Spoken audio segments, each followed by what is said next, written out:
Welcome to Ted DSC for you channel.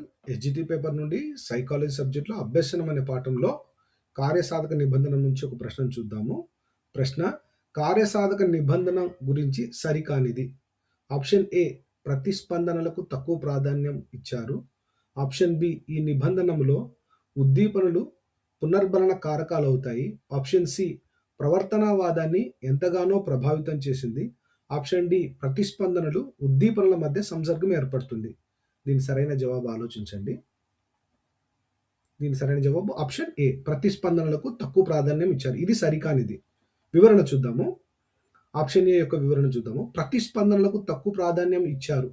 ఇక్కడ ఈ వ్యాఖ్యానం తప్పుగా ఉంది. నిజానికి కార్యసాధక నిబంధనలో ప్రతిస్పందనలకు ఎక్కువ ప్రాధాన్యం ఇచ్చారు. కాబట్టి ఆప్షన్ ఏ అనేది ఇక్కడ సరికాదు.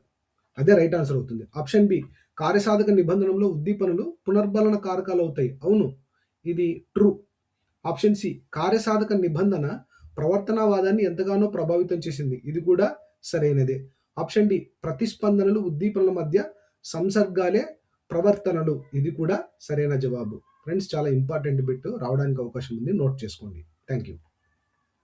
కంటెంట్ నచ్చినట్లయితే మన టెడ్ డిఎస్సి ఫర్ యూ ఛానల్ను సబ్స్క్రైబ్ చేయండి, లైక్ చేయండి, షేర్ చేయండి, సపోర్ట్ చేయండి. Thank you.